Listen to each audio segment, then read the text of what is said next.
will discuss for everyone's future reference. We also joined by Ms. Hana, the project sponsor. She will help secure the resources that we need. And Ms. Nurina is our system analyst. She will be assessing and documenting the system requirements. And representing the information system, Ms. Anissa, she will be available to answer technical questions. Additionally, we are joined by two users representatives, Ms. Alia and Ms. Saidatu, who will provide valuable feedback on the current facilities. With all introductions complete and everyone on the same page, let's move on to our agenda. Thank you, Ms. Sophia. Before we dive deeper into our agenda, I just want to take a moment for everyone for your involvement.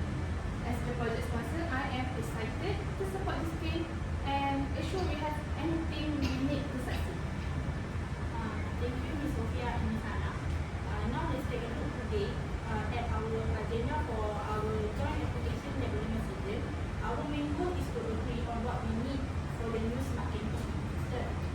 This system should make it more easier for students to book a room or facilities and also help staff to manage their work more smoothly. Look back to the agenda. The first agenda is we will start by looking at how the current booking process works both for the student and admitting. This will help us to see where the problem are. Next, we will look at the booking form itself, where we will go through what students have to fill in the booking form and how the approval process works. After that, we will discuss the technical side of the current system by how it works. Then we will hear directly from the user who will share their experience and state the problem that they have faced. Finally, we will brainstorm how to improve the current system to be more user-friendly to ensure that everyone can use repeats. An overview of the current system. Right now, the facility booking system is done manually. Students have to go to the office, take a paper form and submit it with any needed document. The admin staff need to check if the facility is available and approve or reject the request. All the details are typed into Microsoft Excel by hand. This whole process is slow, and it only works during office hours, and it can cause some minutes or mistake. Moreover, students also cannot check if a facility is available in real time, and staff also have to do a lot of manual work. Thank you, Ms. Akia, for the overview. The purpose of this session is to review the current facility booking system used by students, to research space or equipment, and to understand how administrative team takes to manage this request. Our goal is to pinpoint area for improvement, reduce manual tasks, and increase overall efficiency for both students and staff.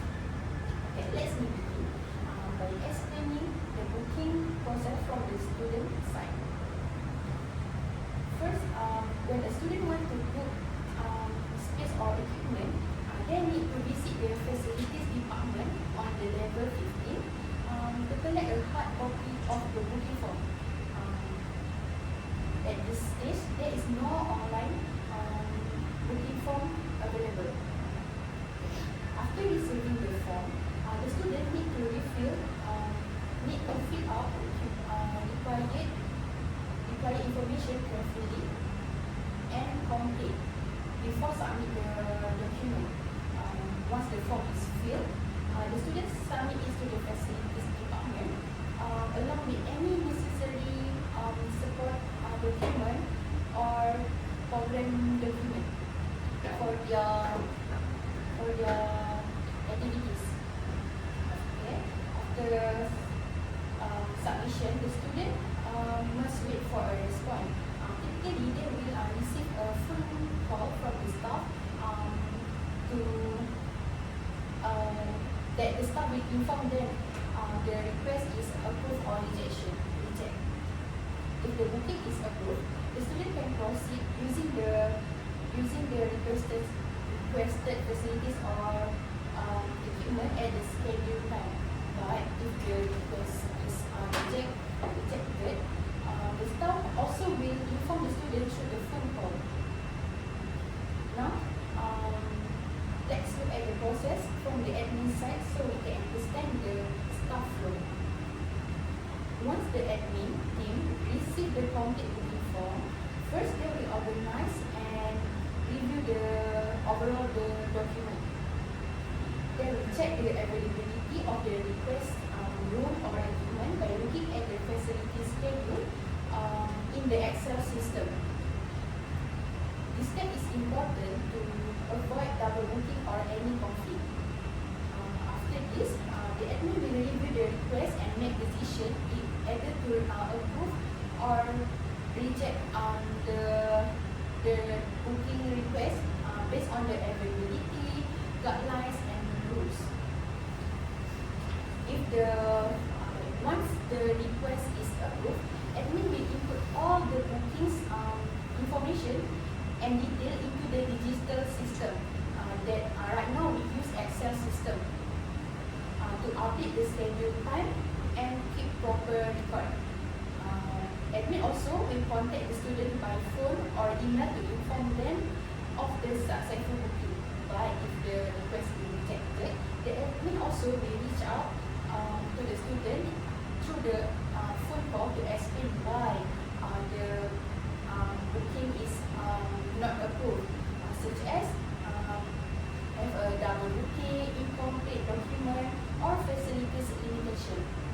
Lastly, the admin will print and file all the booking form physically.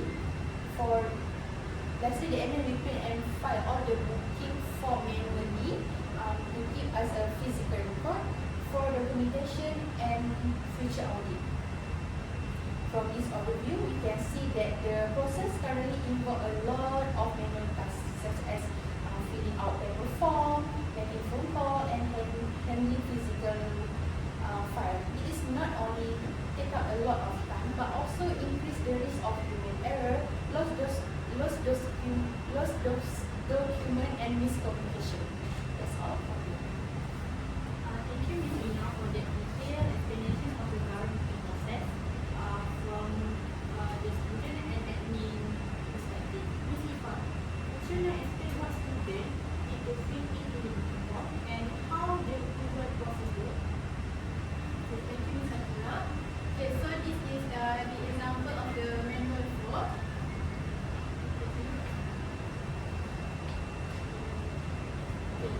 The form requires basic student information such as their full name, student ID, course, and contact details. So, students must then provide activity details, including the name of the program, as well as the event date, time, and location.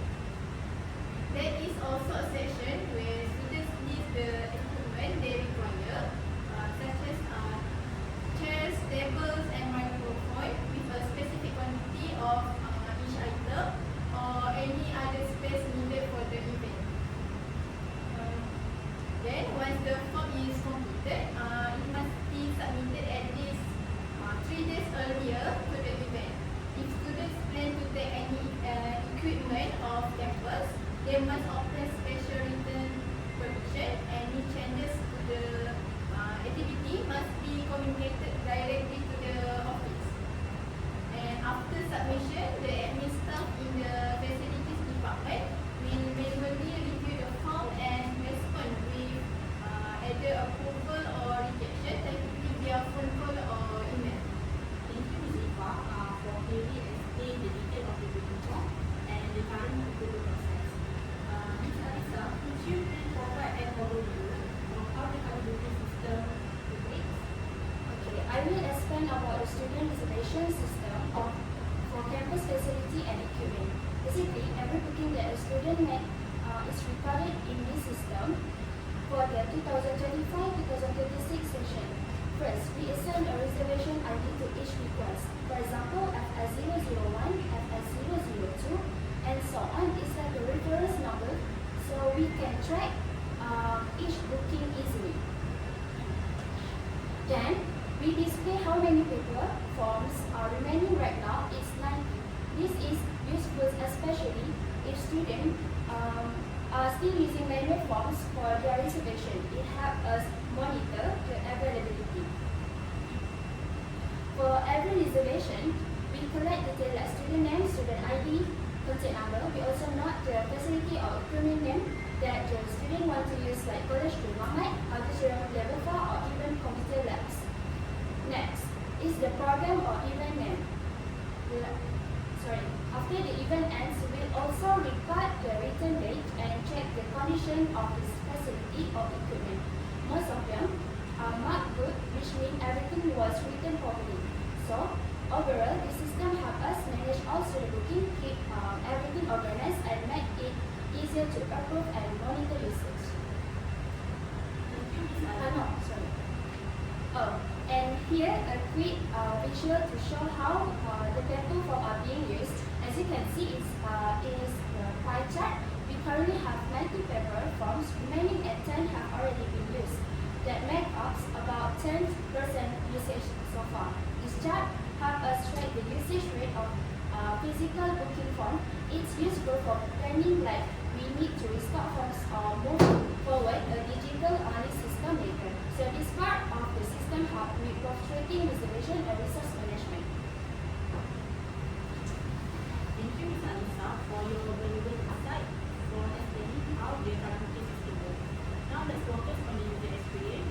Ms. Alia and Ms. Vidatul, could you kindly share your direct experience and with the current system, like what challenge that you have encountered and which one is the standout most? Sure. After reviewing all the input for once, I would like to highlight the main problems with our current facility booking system. At the moment, everything is done physically, which is to submit the form. Due to that, it causes delay for both student and administrative staff. Students are unable to check if the space or piece of equipment is available before making a request. As a result, they often try to do something that is already taken. This leads to a lot of back and forth with communication to fix the problem, which is frustrating, especially when the booking is very urgent. For admin side, the process physical submission is also challenging for us. Sometimes there are students who submit the form when the contact is even closed, such as we going for lunch hour or we have something to do outside of our office. So the booking form that they submit may go unnoticed or even get misplaced. This contributes to inefficiency or miscommunications, leading students to file multiple just to find out the status of their booking. Another problem we are facing is the manual data entry process. After students submit their booking forms, administrative staff must enter all the details into Microsoft Excel, which is currently that is the only digital tool we use. This process is not only time consuming, but also increases the risk of human error. Even small mistake can lead to confusing or delay, and correcting them often requires taking both the Excel file and the original paper forms. This becomes especially difficult during busy periods when a large number of bookings are submitted. At those times, most of our efforts goes into simply keeping the spreadsheet keep updated. As a result, it becomes hard to manage other tasks or provide timely response to students. So the final problem that I'd like to highlight is our heavy reliance on only one digital tool, which is Microsoft Excel, to manage all the bookings. While Excel has been useful to a point, it's not designed for this type of task, to be honest. It lacks key features such as real-time updates, share access, and automatic config checking. When more than one staff member try to update the file at the same time, we often face version control issue or risk overwriting each other's words. Another major limitation of the Microsoft Excel is that of proper change tracking. If sometime update or deleted by mistake, we have no clear way to see who made the change or when it happens. As the number of booking increases, the file becomes harder to manage and slow down our workflow. In the end of the day, we spend more time trying to make Excel meet our needs than actually providing an efficient booking process. In order to address this issue, with the current facilities booking system, we would like to recommend implementing a digital platform that streamlines the entire process. This platform should allow students to real-time validate and submit booking requests instantly.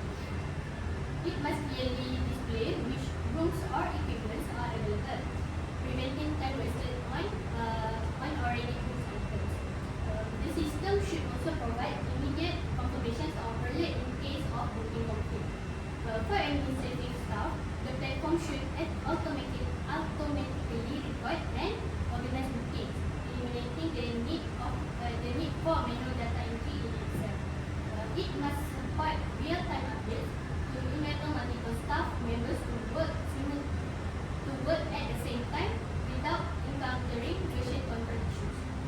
Key features should include a shared calendar view, automated conflict detection, a notification system, search and filter capabilities, and basic reporting tools. Additionally, the system should log all activity for easy tracking and be scalable to accommodate high demand periods without performance issues. Thank you, Ms. Alia and Ms. Erica, for sharing the problem with our current UiTM system, and also give useful suggestions to fix them. It will help us move towards a better and faster system. Ms. Alisa, could you kindly share if there are any technical considerations or potential risks that we should be aware of moving forward? Yes, there are several technical considerations we must evaluate to successfully implement the proposed digital booking platforms and features. First, system integration is crucial. We need to ensure that platform can connect seamlessly with existing infrastructure such as authentication system and the BTM database. Second, real-time data handling must be robust, especially to support simultaneous update from multiple users without delays or conflict. Third, stability should be put into the system architecture to handle increased loads during peak usage period, such as exam season or large campus events. Alongside this, we must also consider key risks. One is data security. The system will handle personal information and must comply with privacy regulation and internal policies. Another is system downtime. Any unexpected outage could disrupt academic operations, so a strong uptime and failover strategy is needed. Lastly, user adoption presents a risk if the system is not initiative. Thus, a clear user interface and support structure must be included in the implementation plan. Thank you, Ms. Alisa, for your explanation of the technical side and risks. It was a very clear and helpful. It gives us a good understanding of what we need to consider. Based on the input provided, what do you think about it, Ms. Alisa? For me, I appreciate the professional training for the IT staff. As sponsor, I will ensure the necessary resources and support are available to address this concern, provided I'm still within the agreed budget. This keep me updated on any clarifications that may impact the timeline of course, so we can act early if we need it. Alright, everyone, that was a really helpful discussion. Thank you so much for sharing all of your thoughts. To make sure we finish this project on time, it is super important that we keep talking to each other and keep each other updated with the newest information. Does anyone have anything else they want to say before we dismiss? Okay, before we end, I am looking forward to working with the team, where I will offer goal setting and we make sure we have all resources and support that are required for a team result.